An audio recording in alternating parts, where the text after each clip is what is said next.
6 फरवरी 2026 मेघालय के east Jaintia hills की वो खदानें जहां सूरज की रोशनी तक नहीं पहुंचती, वहां कुछ मजदूर रेड होल माइनिंग कर रहे थे। अचानक एक धमाका हुआ, पत्थर गिरे, रास्ता बंद हुआ और अंधेरा छा गया, काला अंधेरा। जब रेस्क्यू टीम अंदर पहुंची तो उन्होंने जो मंजर देखा, उनके पैरों तले जमीन खिसक गई, क्योंकि वो इतना डरावना था। किसी हॉरर फिल्म की तरह 25 लाशें वहां पड़ी थी। क्या सिर्फ ये एक हादसा है, या फिर बुल्गारिया की वो भविष्यवक्ता बाबा वेंगा की डरावनी भविष्यवाणियां सच हो रही है? क्योंकि उन्होंने मरने से पहले ऐसी भविष्यवाणी की थी 2026 को लेकर, जिसको लोगों ने इतना भाव नहीं दिया। उन्होंने कहा था, ईस्ट में जब जमीन फटेगी, धरती चीखेगी, तो अंदर से धुआं नहीं आएगा, रूहें बाहर आएगी, पुराना समय बाहर आएगा, वो लोग बाहर आएंगे जो कभी उस खदान से लौट नहीं पाए। यहाँ के बुजुर्गों और स्थानीय लोगों का कहना है कि ये पहली बार नहीं हुआ है। आज से 42 साल पहले 1984 में इस काली पहाड़ी ने बहुत इंसानों को निगला है, और वो कांपते हुए एक कहानी सुनाते हैं कि एक ऐसा हादसा 1984 में भी हुआ था जिसका जवाब आज तक नहीं मिला। तो आप सुनना चाहेंगे वो रियल इंसिडेंट? तो चलते हैं थोड़ा फ्लैशबैक में।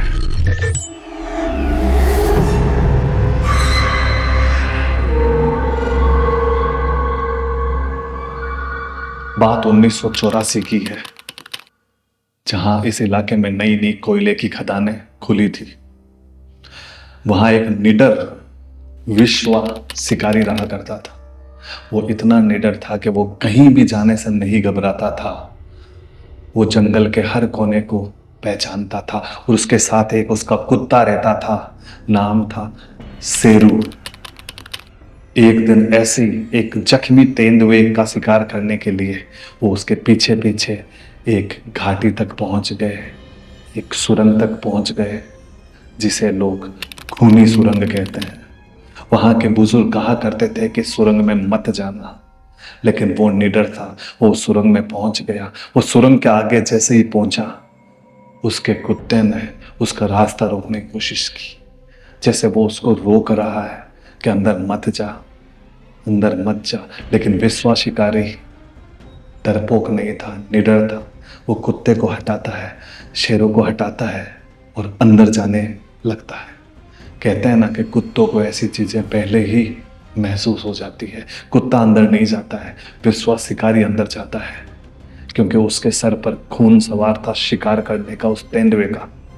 वो अंदर जाता है, अंदर जाता रहता है। अंदर रोशनी कम होती रहती है, और अंदर जो सुरंग थी वो और छोटी छोटी छोटी छोटी छोटी होने लगती है।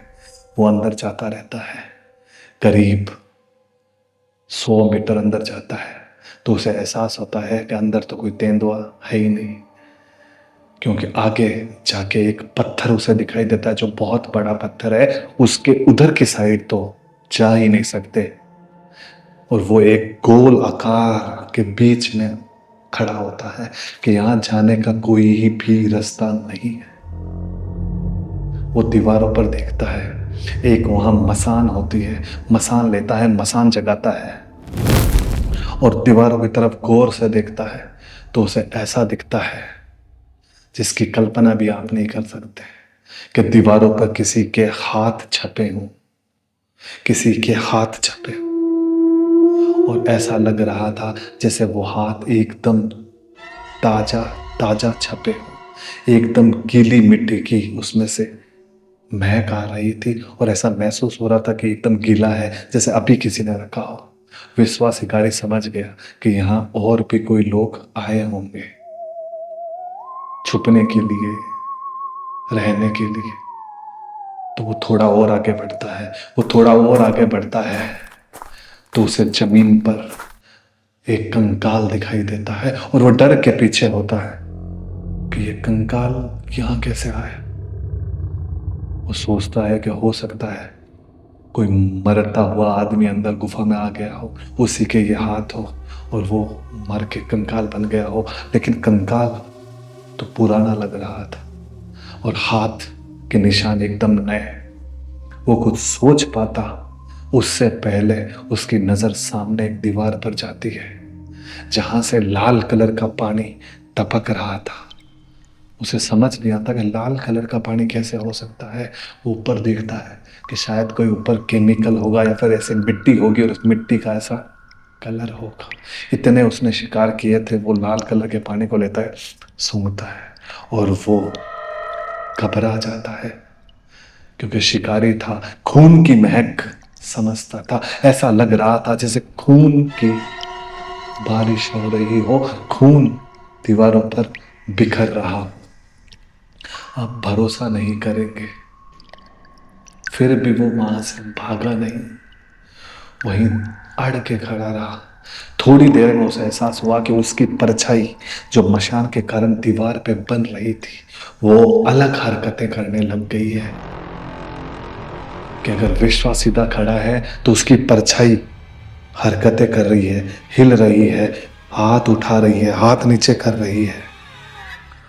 और विश्वा शिकारी अब कांपने लगा था क्योंकि उसे बुजुर्गों की बात याद आने लगी थी कि इस खूनी सुरंग में नहीं आना चाहिए था क्योंकि यहाँ पुराने पाप दबे हैं, पुरानी कहानियां यहाँ से जुड़ी है कि कितने लोग यहाँ मारे गए थे और उनकी रूहें आज भी इसी माइनिंग में भटक रही है। वो जैसे ही भागने के लिए पीछे मुड़ता है, देखता है शेरू सामने खड़ा है। वो शेरू को पुचकारता है और आगे बढ़ने लगता है। ईश्वर शेरू पीछे नहीं मुड़ता, सामने देखकर भौंकने लगता है। वो डर जाता है कि शेरू किसको भौंक रहा है, सामने तो कोई नहीं है। वो गौर से देखता है तो उसे इस बार एक कंकाल नहीं बल्कि कम से कम 20 से 30 कंकाल जमीन से लिपटे हुए मरी हुई अवस्था में चिपके हुए दिखते हैं, जैसे जमीन सॉरी पत्थर से चिपक के वो मर चुके हैं।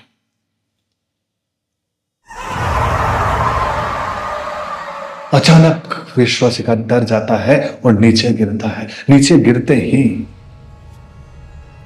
वो शेरू वहां से फिर पीछे की तरफ भाग जाता है। शेरू ऐसे पीछे भागता है जैसे किसी ने को उसने सामने आते हुए देखा हो, ऐसी रूह को।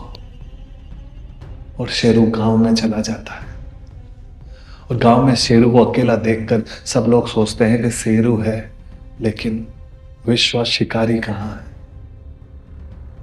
किसी को नहीं पता क्या हुआ विश्वा शिकारी के साथ उस रात। सुबह स्थानीय लोग भीड़ इकट्ठी करके उस खूनी सुरंग की तरफ जाते हैं, उसके अंदर जाते हैं और उसके अंदर क्या मिलता है वो मसान और विश्वा शिकारी की वही टोपी। और वहां कुछ नहीं मिलता है, ना कंकाल, ना वो हाथ और ना ही वो खून से भरी हुई दीवारें। उस दिन से उन लोगों ने उसे शापित खूनी सुरंग का नाम दे दिया और वहां कोई आता जाता नहीं है।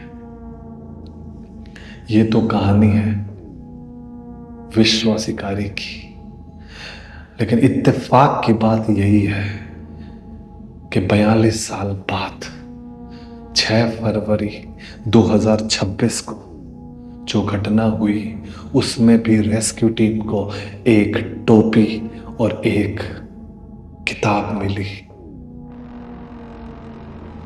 इसका क्या मतलब हो सकता है?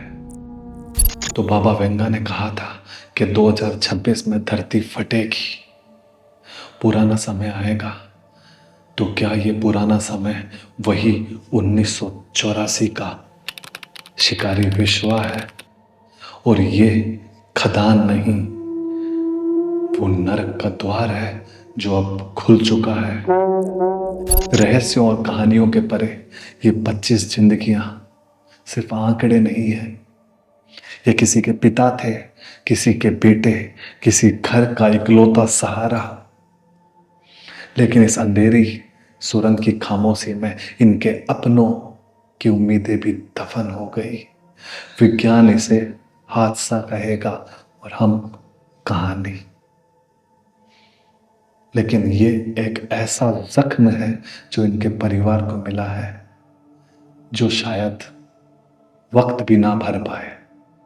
अक्सर हम इन डरावनी कहानियों को सुनते हैं और उन लोगों को भूल जाते हैं जिन लोगों ने हकीकत में ये सब कुछ सहा होता है। उन 25 जिंदगियों ने क्या सहा होगा हम अंदाजा भी नहीं लगा सकते। हम सिर्फ ईश्वर से उनकी आत्मा की शांति की प्रार्थना करते हैं कि ईश्वर उनकी आत्मा को शांति दे और उनके परिवार को असीम शक्ति दे कि वो ये जख्म, ये दर्द सहन कर पाए। कहते हैं ना, असली जख्म मौत नहीं है, अपनों को खोना है। तो यही थी आज की कहानी जो मैंने आपको सुनाई। तो आप अपनी राय बताइए, क्या सच में बाबा वेंगा की भविष्यवाणी सच हो रही है? क्योंकि 85% उनकी कहानियां सच हुई है। उनकी और भी भविष्यवाणियां हैं, जैसे तीसरा विश्व युद्ध और ज्वालामुखी का फटना, और 2026 की ये ईस्ट की घटना है। और याद रखिए, मेघालय भी भारत के ईस्ट में ही है। तो अपनी राय जरूर कमेंट में दें कि आपको क्या लगता है। बाकी कमेंट में उन 25 लोगों के लिए ओम शांति जरूर लिख के जाएं।